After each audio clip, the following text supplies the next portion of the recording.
Hello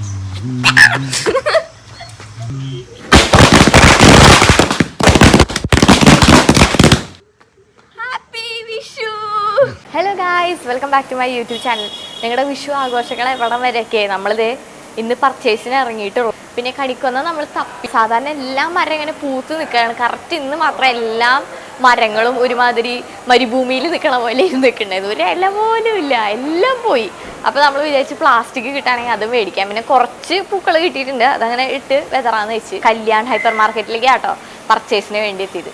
വേഗം പോയിട്ട് സാധനങ്ങളൊക്കെ മേടിച്ചിട്ട് ടക്കുന്ന് വരാം. അപ്പൊ അതിനു മുമ്പ് നമ്മുടെ ചാനൽ ആദ്യമായിട്ട് കാണുന്നവരുണ്ടെങ്കിൽ സബ്സ്ക്രൈബ് ചെയ്യാൻ മറക്കരുത്.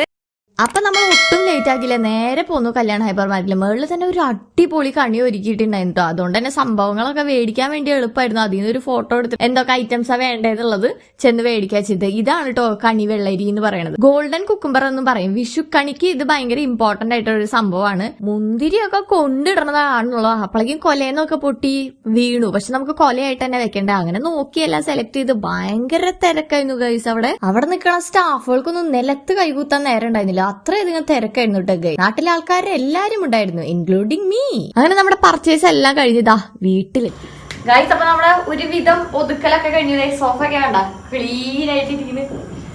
അങ്ങനെ ഇനി കുറച്ചും കൂടി അല്ലറച്ചുള്ള പരിപാടി ഉണ്ട്. നമ്മള് വിഷുക്കണി വെച്ചിട്ടില്ല, പടക്കം മേടിച്ചു ഗൈസ്. പക്ഷെ ഒരു കാര്യം മറന്നുപോയി, നമ്മള് മാല മേടിക്കാൻ മറന്നുപോയി. അപ്പൊ ഇനി അത് മേടിക്കാൻ ഇപ്പൊ രണ്ടാമത്തെ റൗണ്ട് ഇറങ്ങാണ്. അപ്പൊ ഓക്കെ, അവിടെയൊക്കെ മാല ഇടാനാട്ടോ. അപ്പൊ നമുക്ക് വേഗം പോയിട്ട് വേഗം വരാം. അച്ഛൻ പൂ മേടിക്കാൻ പോയിട്ടുണ്ട്. ഏതാ പൂക്കടാന്ന് മനസ്സിലായി. നമ്മളെ പാർമേകാവിന്റെ തൊട്ടടുത്ത് പൂക്കടയില്ലേ, അതാട്ടാ. നമ്മള് കാറിന്റെ ഉള്ളിൽ തന്നെ ഇരിക്കാം. കുതിര വേഷാനെ നമ്മൾ പുറത്തൊന്നും പോകില്ല. അപ്പൊ അച്ഛൻ പോയി മേടിച്ചിട്ട് വരും. ഓക്കെ, അപ്പൊ ഞാൻ ലൈറ്റ് ഓഫ് ഇട്ട്. ഒരു മുഴത്തിന് 50 രൂപ. എന്റെ അമ്മേ, മുല്ലപ്പൂ ഒരു മുഴ 50 രൂപ. വാവ്, സംഭവം കിട്ടിയ എന്തായാലും നമുക്ക് വീട്ടിൽ പോവാം. അപ്പൊ നമ്മള് ഈ ഭാഗത്തായിട്ടാണ് കണി ഒരുക്കണേട്ടാ. സാധനങ്ങളൊക്കെ എടുക്കട്ടെ. അതിനിടയിൽ ചുമ്മാ ഞാൻ പട്ടി ഷോ കാണിക്കാൻ വേണ്ടിട്ട് ഉരുളിയെടുത്ത് മറച്ചും തിരിച്ചൊക്കെ വെക്കുന്നുണ്ട്. പക്ഷെ സത്യത്തിൽ അത് കൊണ്ടുവന്ന് അവിടെ വെച്ചത് അച്ഛനാട്ടോ. പച്ചക്കറി എടുക്കട്ടെ. അല്ല പച്ചക്കറി മറ്റേ കണിക്ക് വെക്കാണത്. ഫ്രൂട്ട്സ് എന്നാ നമുക്ക് വിഷുക്കണി ഒരുക്കി തുടങ്ങിയാലോ. വിഷു എന്ന് പറയുന്നത് മലയാളി കലണ്ടർ പ്രകാരം, അതായത് കേരളത്തില് ഒരു പുതുവർഷം തുടങ്ങുന്നതിന്റെ ആരംഭമാട്ടോ. അതുകൊണ്ട് തന്നെ നമ്മൾ വിഷുക്കണി ഒരുക്കിയിട്ടാണ് ഇത് ആഘോഷിക്കുന്നത്. ഇതൊക്കെ ഓരോരുത്തരുടെ വിശ്വാസങ്ങളാട്ടോ. വിഷു കണി കണ്ടു കഴിഞ്ഞാൽ നേരെ നമ്മൾ പോയിട്ട് വിഷു പടക്കം പൊട്ടിക്കും. പിന്നെ ഒന്ന് കുളിച്ചൊരുങ്ങി വിഷു കോടിയൊക്കെ ഇട്ട് മൂത്തവര് കുട്ടികൾക്ക് കൊടുക്കുന്ന വിഷു കൈനീട്ടമുണ്ട്. അത് ഇഷ്ടമല്ലാത്ത ആരാല ഉണ്ടാവുക. വിഷുക്കണിയും കണിവെള്ളരിയും അരിയും നമ്മുടെ വീട്ടിലുള്ള പഴങ്ങളെല്ലാം വെക്കുന്നത് ആ വർഷം നല്ല ഭാഗ്യവും സമ്പൽ സമൃദ്ധിയും ഉള്ളൊരു വർഷം നേരാൻ തന്നെയാട്ടോ. പണ്ടൊക്കെ വിഷു ആവുമ്പോ എന്റെ സിസ്റ്റർ ആട്ടോ പടക്കം പൊട്ടിക്കും. ഞാനാണെങ്കിൽ ഒളിച്ച് വീടിന്റെ ഉള്ളിൽ തല മാത്രം ജെല്ലേരുള്ളിൽ പുറത്തിട്ട് നോക്കും. കാരണം എനിക്ക് പടക്കം അത്ര ഭയങ്കര പേടിയായിരുന്നു. ആ പേടി കൊണ്ടാണോന്ന് എനിക്കറിയില്ല. കറക്റ്റ് അവൾ ഒരെണ്ണം പൊട്ടിച്ചപ്പോ അതിന്റെ ഒരു തീപ്പൊരി വന്നിട്ട് എന്റെ മൂക്കുമ്പോ വന്നിരുന്നിട്ട് അതോടുകൂടി എനിക്ക് മനസ്സിലായി വരാനുള്ളത് ഓട്ടോ അല്ല, ടാക്സി പിടിച്ചിട്ടാണെങ്കിലും വരും. പിന്നെ ഞാൻ കളത്തിലോട്ട് അങ്ങ് ഇറങ്ങി. ഇപ്പൊ എല്ലാ വിഷുവിനും പടക്കം പൊട്ടിക്കാൻ ഞാൻ മിസ് ചെയ്യാറില്ല കേട്ടോ. പക്ഷെ മുമ്പത്തെ പോലെ കുറെ പടക്കങ്ങളൊന്നും പൊട്ടിക്കാറില്ല. ഒന്നാമത്തെ കാര്യം എൻവയൺമെന്റ് പൊല്യൂഷൻ തന്നെയാണ്. നമ്മുടെ ഒരു ആഗ്രഹത്തിന് പുറത്ത് ഒരു 2 മാലപ്പടക്കവും കുറച്ച് ഓലപ്പടക്കവും പൊട്ടിച്ചങ്ങ് ആ പരിപാടി അങ്ങ് അവസാനിപ്പിക്കും. പിന്നെ ബാക്കി എന്തെങ്കിലും ഉണ്ടെങ്കിൽ ഞങ്ങൾ അമ്മയുടെ വീട്ടിലേക്ക് കൊണ്ടുവിട്ടു. അവിടെ എല്ലാരും വന്ന് ഒരുമിച്ച് സദ്യയൊക്കെ കഴിച്ച് വിഷുക്കട്ടയും കൈനീട്ടവും എല്ലാം മേടിച്ച് വൈകുന്നേരം വിഷു ഒക്കെ നന്നായി ആഘോഷിച്ചിട്ടാട്ടോ അവിടെ നിന്ന് ഞങ്ങൾ മടങ്ങാറ്. ഇത് നമ്മൾ നേരത്തെ പുറത്തു പോയി മേടിച്ച മാലയാട്ടോ. ഇതോ ഫ്രൂട്ട്സ് ഒക്കെ നന്നായി ഒരുക്കിയിട്ടുണ്ട്. കുറച്ചെടുത്ത് വീണുകയും ചെയ്തു. ഞാൻ കുറച്ച് പേപ്പറൊക്കെ ഉള്ളിൽ വെച്ചിട്ട് അതിന്റെ മേലെ ഫ്രൂട്ട്സ് വെച്ചിട്ടാട്ടോ നമ്മൾ അങ്ങനെ സെറ്റ് ചെയ്യുന്നത്.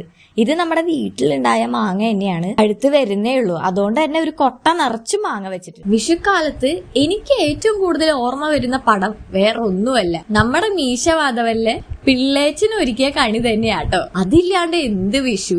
ഫ്രൂട്ട്സും കാര്യങ്ങളും എല്ലാം വെച്ച് ഏതാണ്ടൊക്കെ സെറ്റായി. ഇനി പച്ചരി, മുണ്ട് അങ്ങനത്തെ കാര്യങ്ങളെ വെക്കാനുള്ളൂ. അത് ഇപ്പോ ഞാൻ വെക്കുന്നില്ല. പിന്നെ വിളക്ക് അത് മാത്രമേ വെക്കാനുള്ളൂ.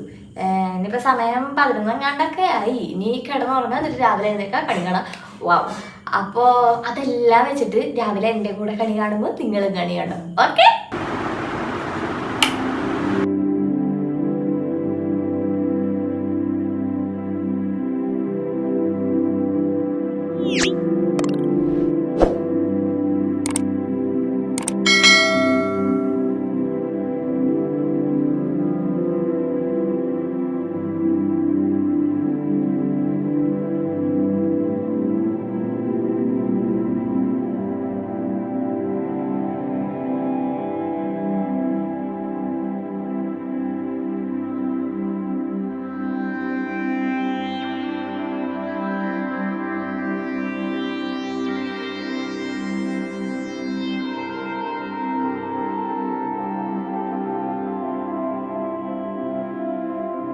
ഗൈസ്, അപ്പൊ നമ്മളൊരു അടിപൊളി വിഷു കണി കണ്ടു.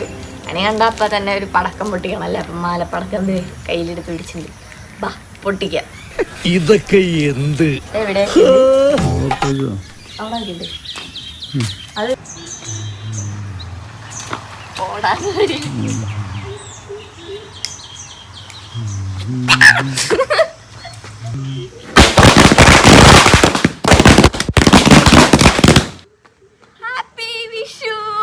ഗൈസ്, അപ്പൊ നമ്മുടെ കുഞ്ഞു വിഷു വ്ളോഗ് ഇതാ ഇവിടെ അവസാനിപ്പിക്കുകയാണ്. നിങ്ങൾക്ക് ഇഷ്ടപ്പെട്ടു എന്ന് വിചാരിക്കണം. നമ്മുടെ വീട്ടിൽ ചെറിയൊരു വിഷു ആയിരുന്നു കേട്ടോ, നിങ്ങൾക്ക് കാണിച്ചു കഴിഞ്ഞു. നിങ്ങളുടെ വിഷു എവിടം വരെ എത്തി, നല്ല അടിപൊളിയായിട്ട് ആഘോഷിച്ചോ? പിന്നെ വൺസ് അഗെയിൻ എല്ലാവർക്കും ഒരു ഹാപ്പി വിഷു. മറ്റേ ഒരു പടക്കം കൂടി പൊട്ടിച്ചിട്ട് അവസാനിപ്പിക്കാം.